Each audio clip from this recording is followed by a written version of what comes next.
right. Here we are. The Streak. April 2024 episode. Welcome back, or welcome for your first time. Either way, I am your host as always, Drake Riggs, here to go through the timeline, the time machine, for every show that is a part of the streak, the never-ending streak of concerts and shows that I have been to month by month since July 2023. Hope everybody is doing well. It is... what day is it at the time of release? It is... I don't even know. It is... Friday, of course, May 23rd at the time of release. So I hope everybody's having a happy Friday. As always, the show is always releasing on the Fridays. At least that's what we tried to do after the first Sundays or so many. Today, on this installment, whenever you're listening, I shouldn't say today, but we will be talking about Unprocessed, Red-Handed Denial, excuse me. The Amity Affliction, Currents,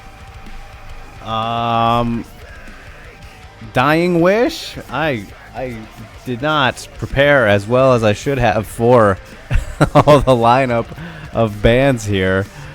Shame on me, because I was prepared and then I was not, but that's because this is such a weird kind of month. April, I mean, a crazy month, but in the streak it was a weird month because, well, we will talk about it. That is the whole point of this show, but Unprocessed, Red-Handed Denial. I mean, every band I just listed off. The Amity Affliction, my god, one of my new all-time favorites. I say new because as of recently I've just absolutely fallen in love with everything that they've ever done.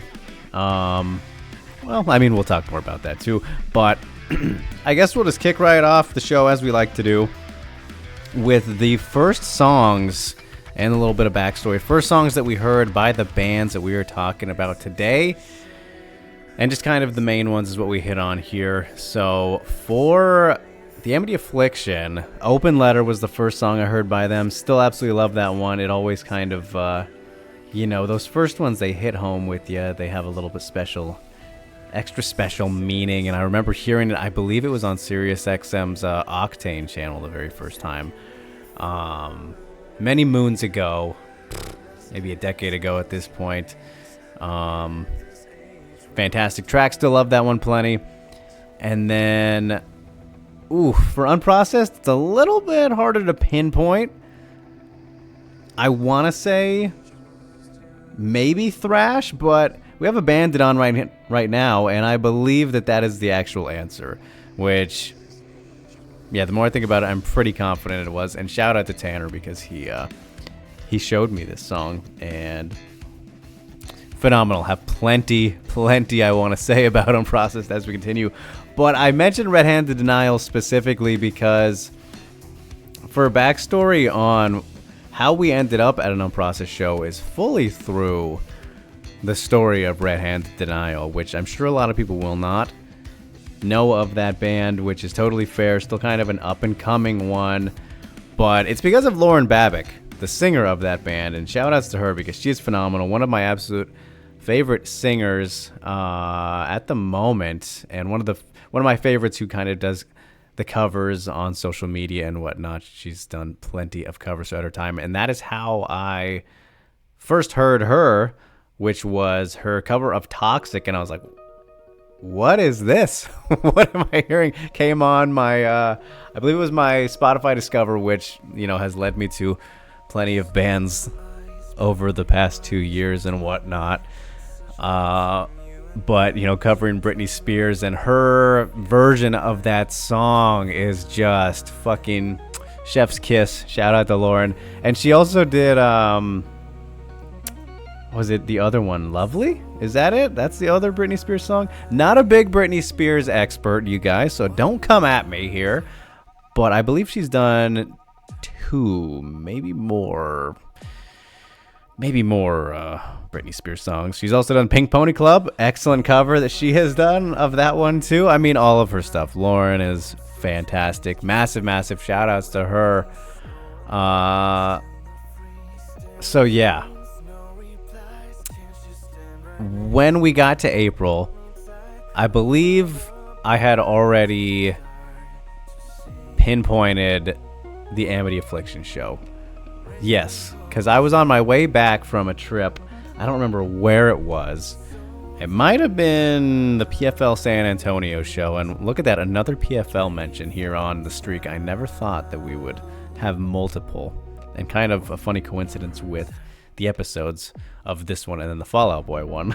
But I think I was on my way back from PFL San Antonio. I was like, fuck it, I got to go. I gotta go to this one. Even though I had some very minor pause, and we'll get to that reasoning as well. But April 2024 was quite a month, and that was a fun trip. It was at the very start of the month, actually, the PFL San Antonio one.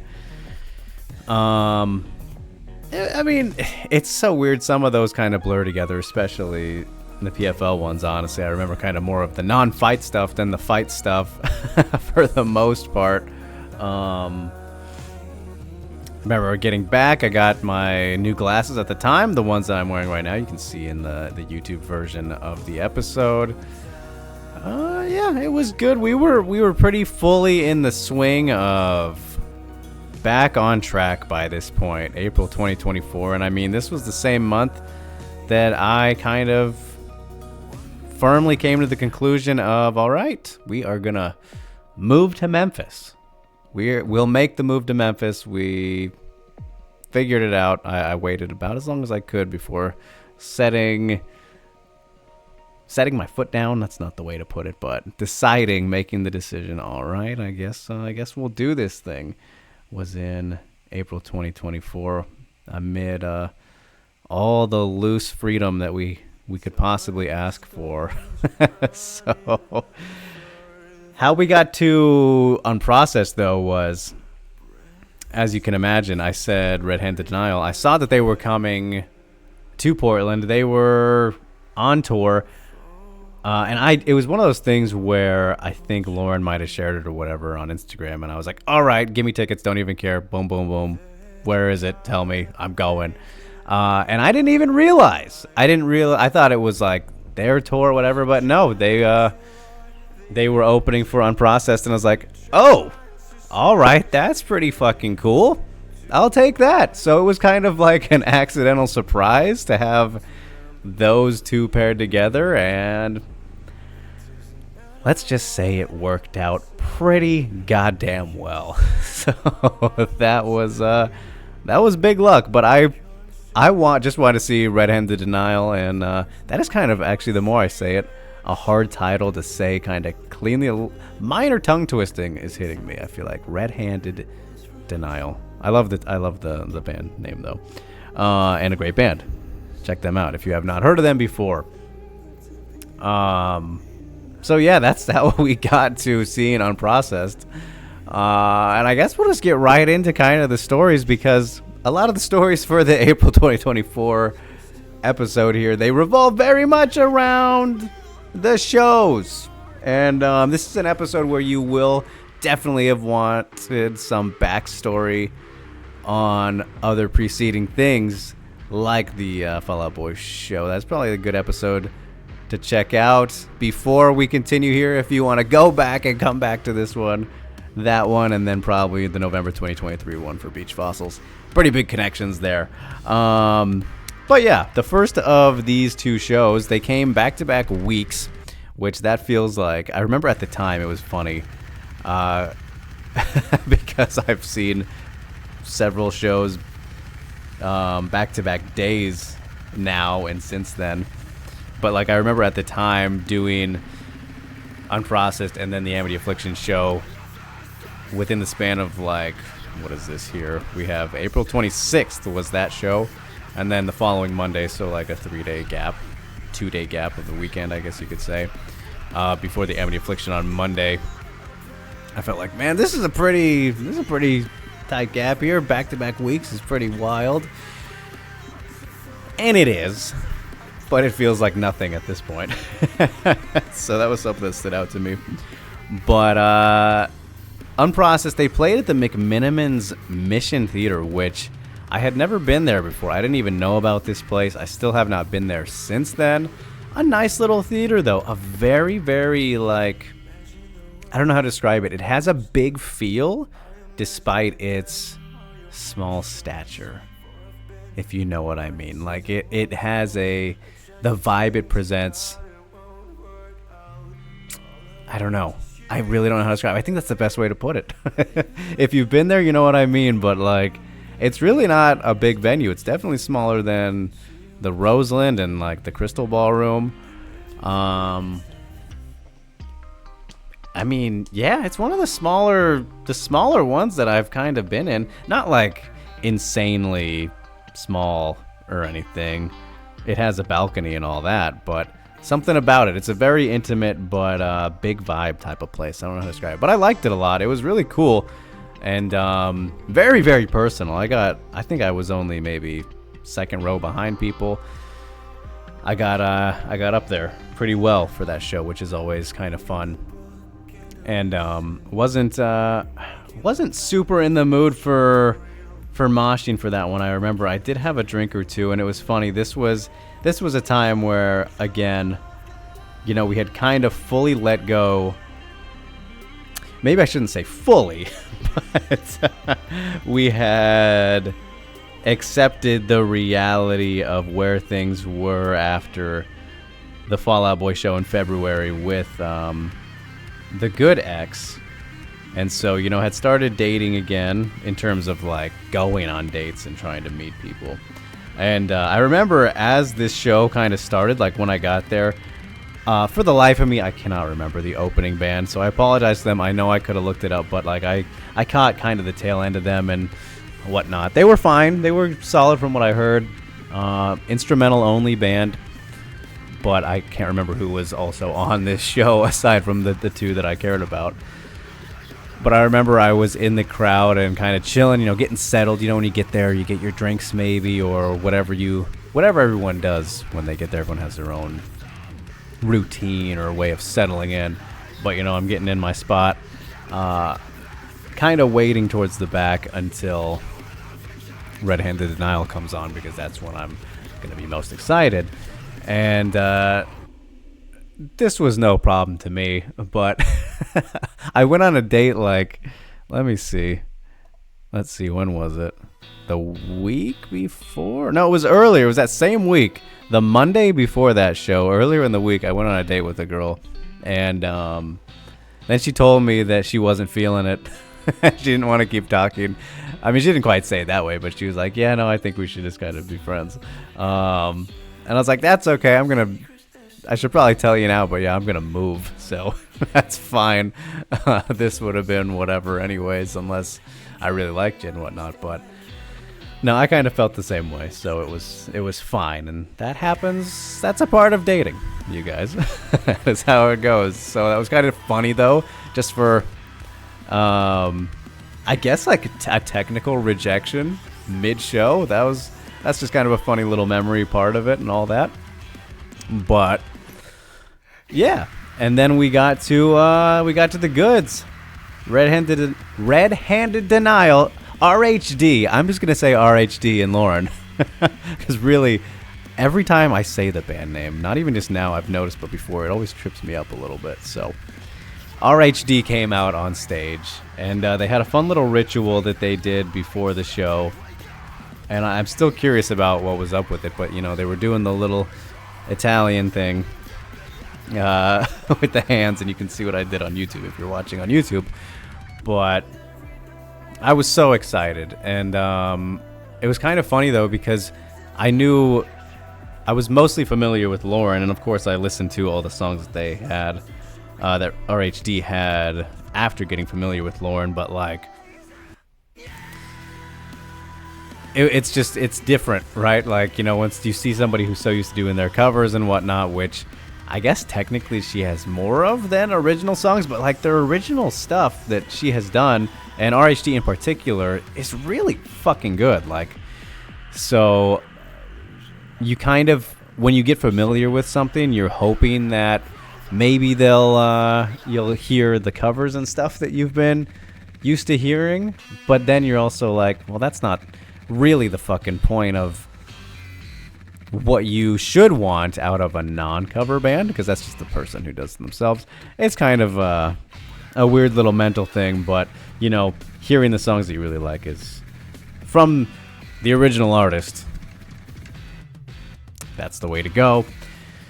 But I feel like that was a really terrible tangent, so I apologize, you guys. But RHD came out, and they fucking killed it. It was so much fun. It was such a fun set.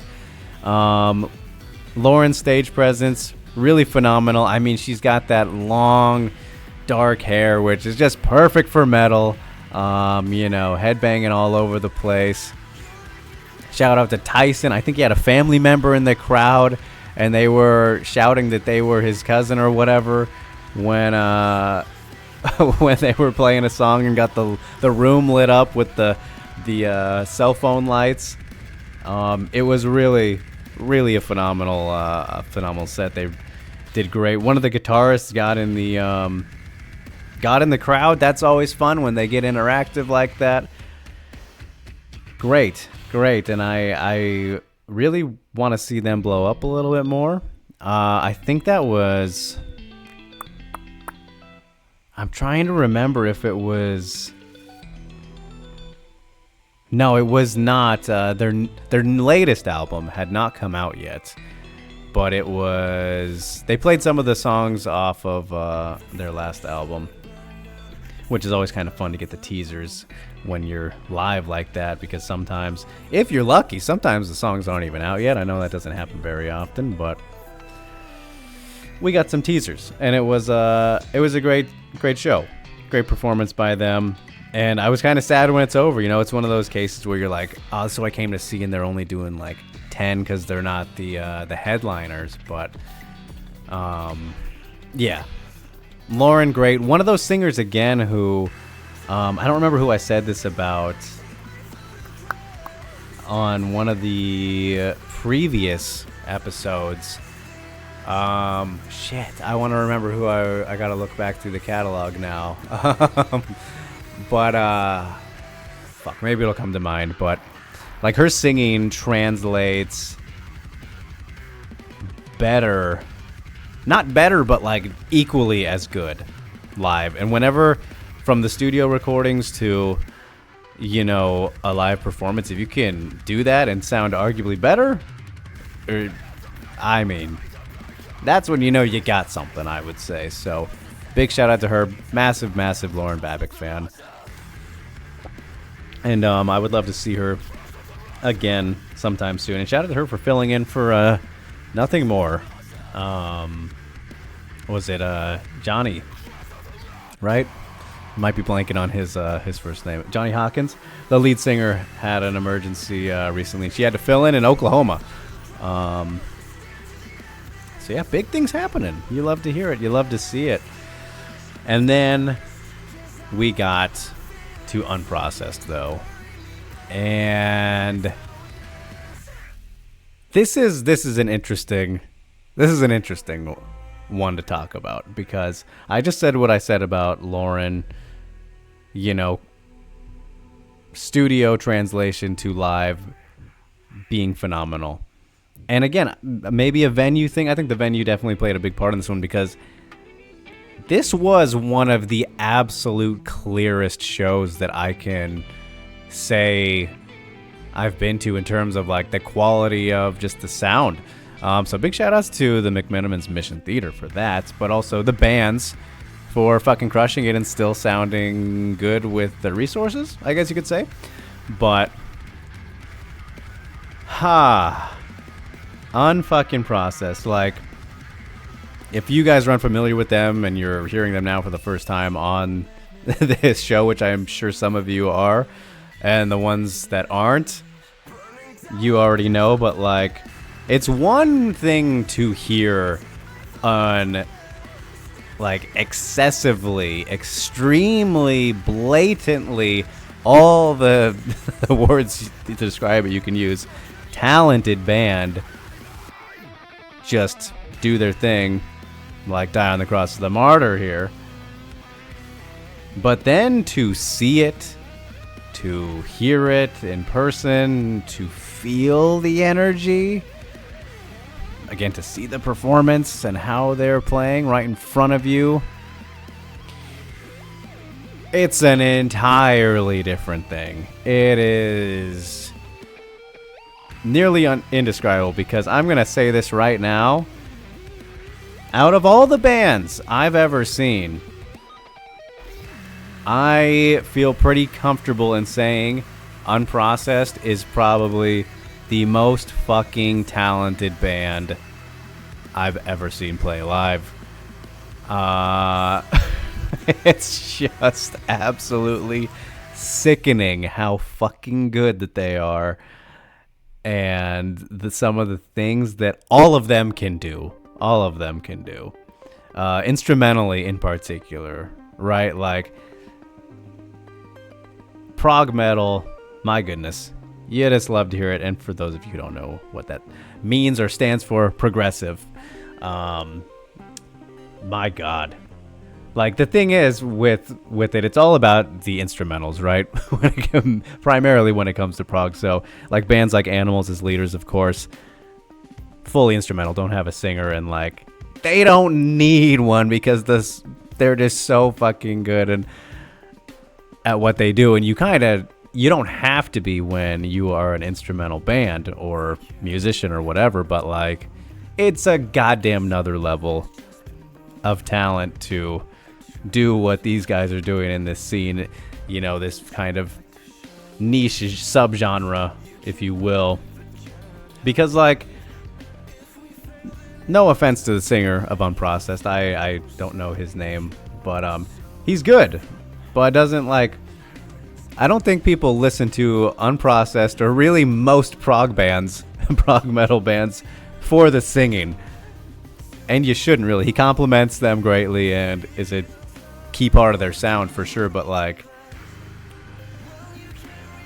it's weird to say that a singer is not needed in a band like Unprocessed, or obviously Animals as leaders, again, that's the example I'm going to throw there, because it's just, you're just blown away by the fucking sounds that they are crafting on their instruments.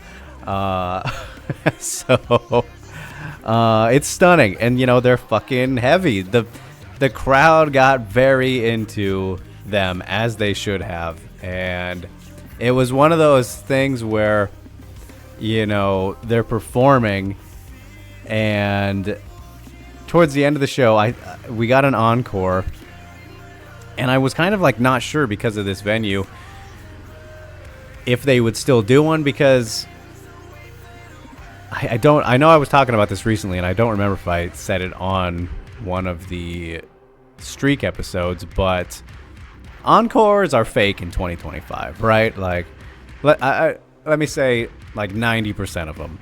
I've only seen one real encore, I believe, at least a part of the Streak, and it was the second to last show that I went to.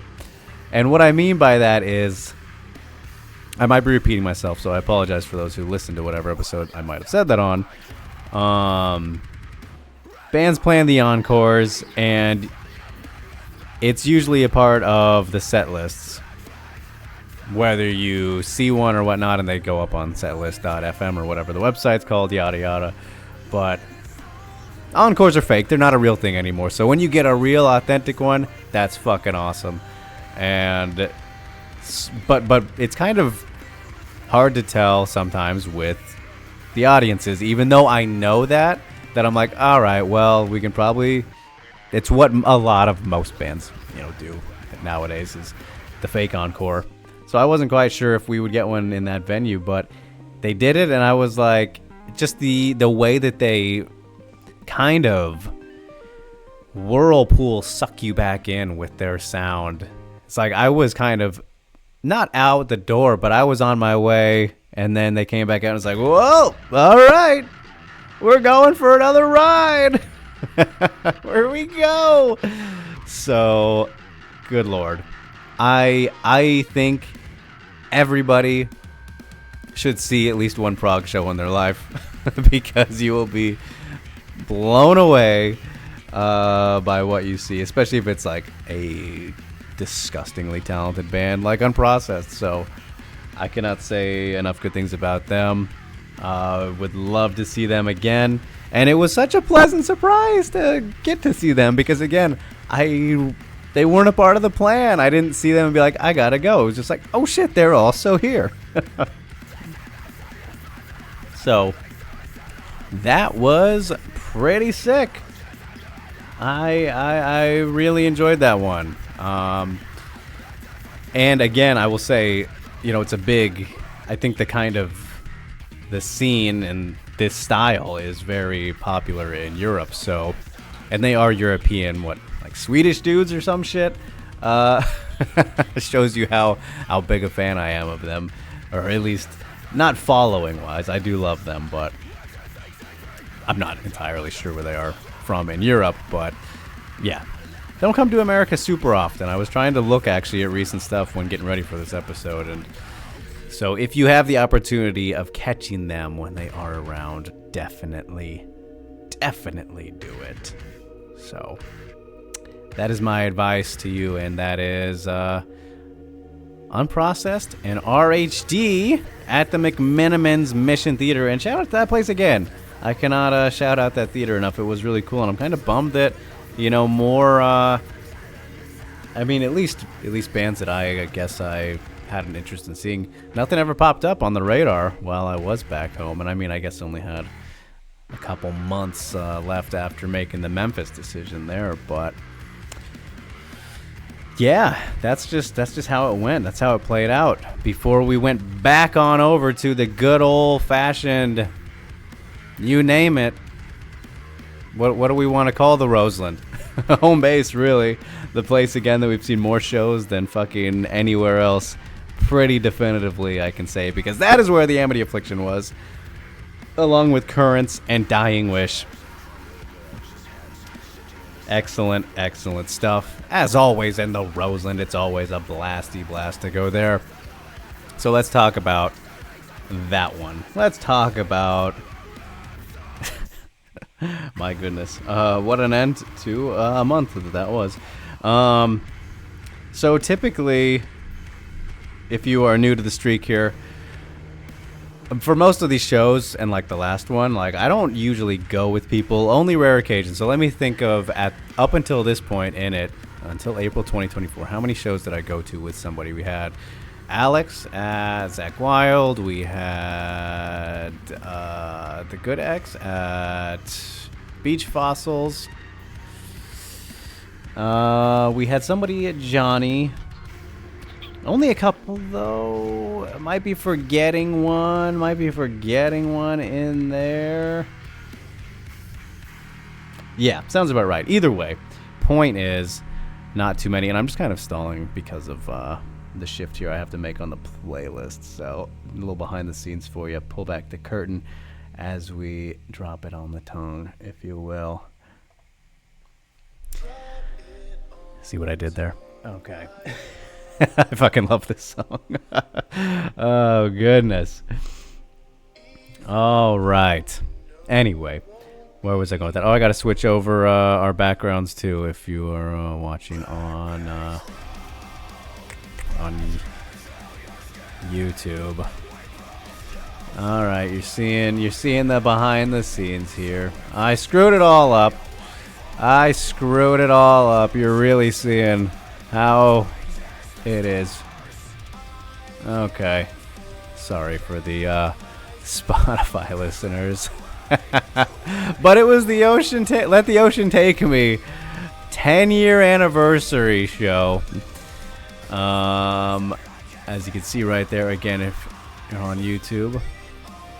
Currents, Dying Wish, mugshot. It was the third show of the whole tour. So obviously this was to celebrate the Amity Affliction's Let the Ocean Take Me tour, which... Oof, I mean, it is between Let the Ocean Take Me and Misery for my fucking favorite albums of theirs. It is easily those two. Flip a coin. They are both fucking masterpieces. But yeah, we were celebrating 10 years of Let the Ocean Take Me on that day for this tour. And I mentioned the thing about people going with me. I had a buddy who I reconnected with from high school. Shout outs to Austin. He, I don't know how it happened or how we got... We reconnected just kind of randomly. And I shouldn't say reconnected because, like, we never disconnected in the sense of, like, not being friends anymore. But, you know, you just kind of... Life happens and you have breaks of talking to each other for a bit. But something happened where Austin and I started talking. I think he sent me some snap about a band coming to town or whatnot, and I think I told him Amity was coming. I already had my ticket, and I was like, "You want to go, dude?" And he was like, "Yeah, all right, let's go." So he came with me, and I'm just laughing because of this night. So at the Roseland, the Amity Affliction, baby. Let's talk about it. We got there.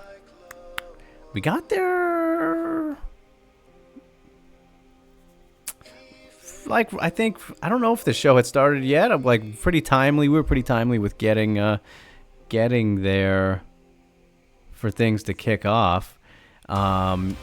And, you know, he's not usually... Again, most of my friends don't like to mosh.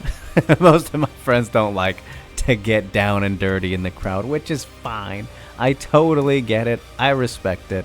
It is not for everyone. You can watch the chaos and whatnot. So, we were just there. Went up on the balcony, found our spots, got our drinks. We're chilling, having a good time, drinking, kicking back, enjoying the tunes. Dying Wish comes on. Don't remember much of Mugshot. I feel like I might have seen them since then, actually. I feel like they opened for somebody recently. I could be misremembering, but from what I do remember, they were solid. And Dying Wish, the hometowners, the Portland faithful, I mean... I had known of them, but was not as big of a fan of them as I am now. But if you don't know about Dying Wish, they are fucking killer. They are fucking fantastic. Another female-fronted band. Shout out to Emma Boster. Wicked vocals that she has. Wicked heavy band.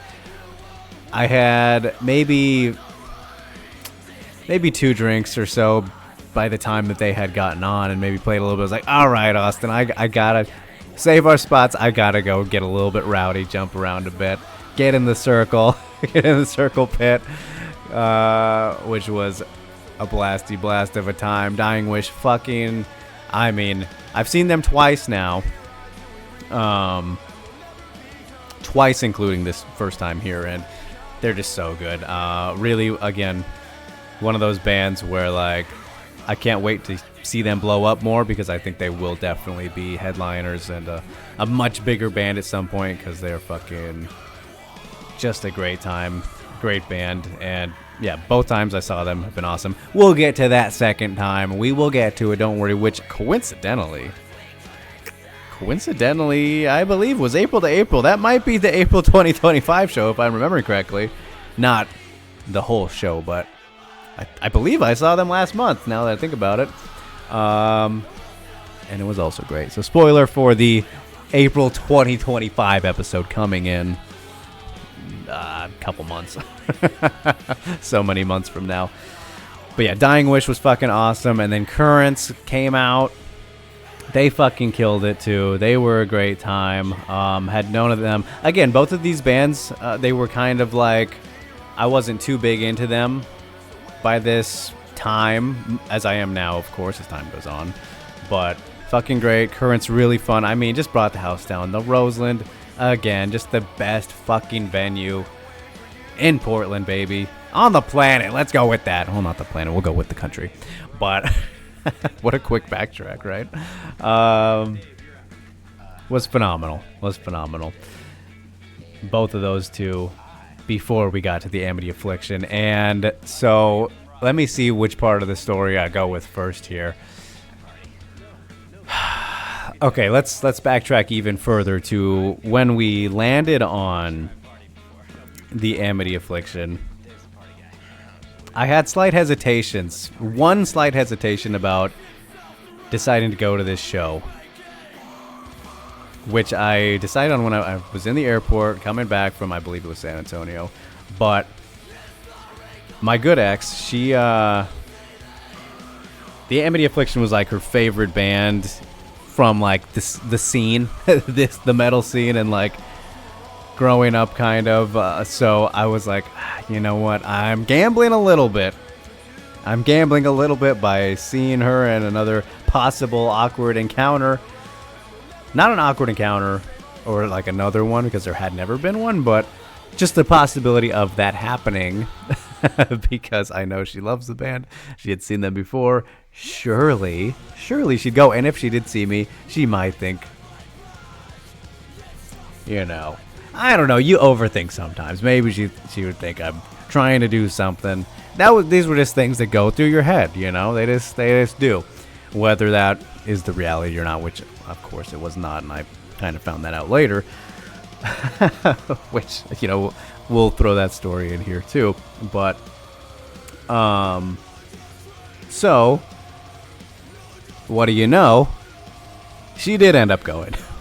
She did end up going, and I did not run into her, but of course she was at the very front, as she always, you know, managed to somehow do. So yeah, that was kind of funny to have that prediction be right.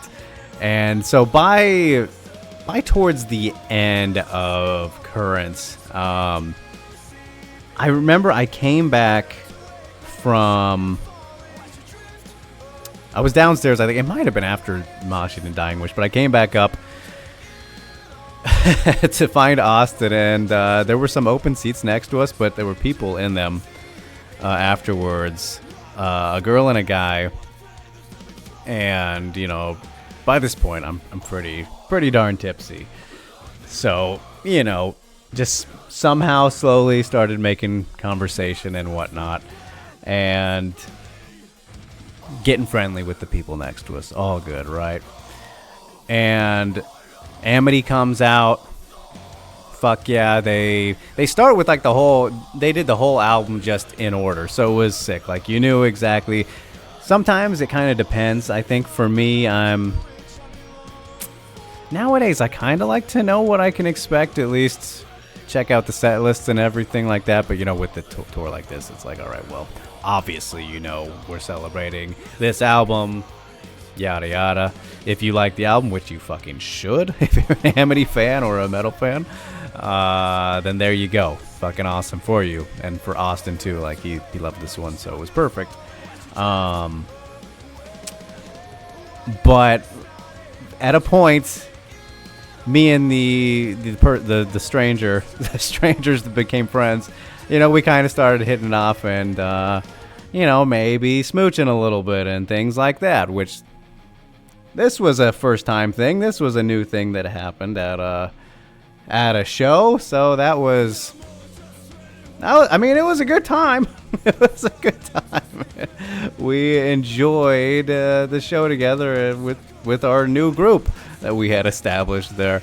And it was funny because Austin thought that she was with the guy, which I did too, and from what I remember, did not seem to care very much. So another gamble to have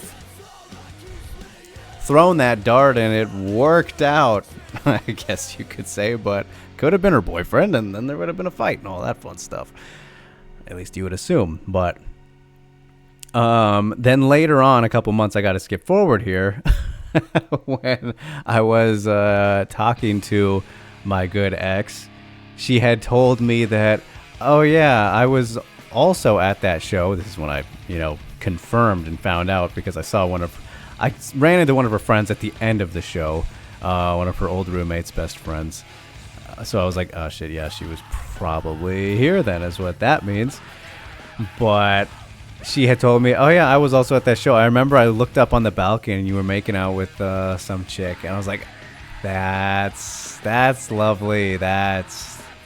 Oh boy, that's one of my biggest fears and embarrassments that I could have asked for, because the last thing I wanted you to see or think was that. So if you end up listening to this, then you will know that. Yeah, you will know that I didn't feel great about that, which I think I did tell her, but it's like, well, great. And shows you how much there was to that, which was really nothing besides the night. But as for Amity, though, great. They were great, and it was really fun to see them get to see them before Aaron Stringer, who, I hate to say this, but like the elements that he brought to the band, and as a founding father of the band, controversies there, pick your sides, Amity fans. He's what helped make them stand out as much as they did by having this dual singer element of, Joel's filthy screams, the heavy kind of vocals, with the cleans from Aaron. That's what, if you hear Amity, it's Amity, right? Like nobody really sounds like them. I mean, I guess there's other bands who do similar things. Alexis on Fire kind of comes to mind, even though that might be one guy. I could be wrong. Not a big fan of theirs. They're good. I like them, but just not as big of a fan. So yeah, it was cool to at least see Amity before he was gone, especially for this celebratory tour. You got all the hits from Let the Ocean Take Me. Don't Lean on Me, Never Alone. We got Open Letter. They played other songs too that weren't on that album. So it was a great fucking show. It was a really good one. From mostly what I remember, that's kind of the sad part about getting as drunk as I did, was that this was definitely the drunkest I'd been at a concert, I'm pretty sure. By a solid amount, which I am a little bit bummed about, but I've made up for it seeing Amity since then, and we'll get to that episode too, of course. But yeah, it was phenomenal. I still think they're definitely worth seeing. I fucking love them. They're one of my all-time favorites now as well. They've grown on me so much, which is kind of sad, again, because Aaron is gone. But yeah, like them enough to get one of my latest tattoos of the misery balloon on me. So yeah, TAA for life, baby. And yeah, to close out the night, we continued to hang out. Went on down to Dante's, of course. Fuck yeah, shout out to Dante's again, who became one of my favorite spots in Portland over the course of 2024, the first half of 2024, I guess I should say. Hung out there for a little bit, got some pizza. There was some more music going on, as there usually is over there and whatnot. And yeah, just kind of spent the night together with our new friends and whatnot. And I think that's where I will end that part of the story, and you can draw your own conclusions there however you would like. But yeah, crazy fucking final portion of April, because of pretty much from that Unprocessed Friday. Funny thing to gotta say it that way. The Unprocessed Friday to the very end there with the Amity Affliction, and closing out April 2024. My goodness. crazy times, and I miss the Roseland. It really makes me miss the Roseland talking about this, but again, Amity Affliction, phenomenal. Go see them as well. I don't think I have anything else to add. I know this one went a little bit longer as I thought it would because of the stories that we had for April, but my God, talk about the hangover again for that was a rough one. But we made it. We survived, made it out alive, and within that same week, this was also a part of why it was so crazy, but we got to save this for the next episode because it was technically May. But later on in that week, we had the May 2025 shows, which will be the next installment of the streak. We are cutting it off here. But May was one of my all-time favorite bands. Checked it off the bucket list. I'm gonna try to say as little as I can right now because I'll save for the episode. But Static X, I saw later in that week for May. They were alongside Seven Dust and Dope. I mean, what more do you need to hear? So, I'm very excited to talk about that one, and I get a little bit of a feeling inside of me just remembering back on that one. That was a very that was a special one for me. For reasons I'm not going to talk about as much as I want to talk about it right now. Maybe I'll just continue to do the episode. I'll record the next episode right now, and you guys will have to wait for the 2 weeks. No, I should probably get to bed because I have to go to Nashville. I have to go to Nashville in the morning. So we will wrap it up on that note, you guys, for the April 2024 installment of The Streak. Oh my goodness, I fucking love the Amity Affliction. Never a bad time for a little TAA. So, or Unprocessed, or RHD. There you go, you guys. All right, I'm just rambling now. So, I appreciate you so much. Don't forget to like, share, and subscribe if you are enjoying this journey through the time machine with me, hearing my stories and the experiences about the shows and everything around them, because that is also part of it, as you can tell. You can follow me at DrakeReeks_ on Twitter and Instagram. And I appreciate you listening and going through the time machine, whether on YouTube or Spotify. However you are taking it in. But until that next one, the May 2024 installment, you guys, I'll just leave it off here and say happy Friday. Hope you have a great weekend or day, whatever day you listen to this on, because it might not be any of the ones that I mentioned there. So until the next one, you guys, take care, stay safe, stay sane.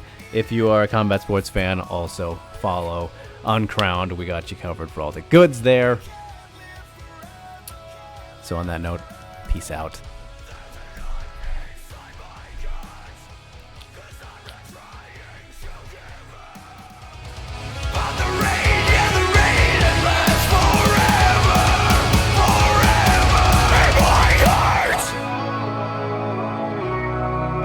We can't live forever,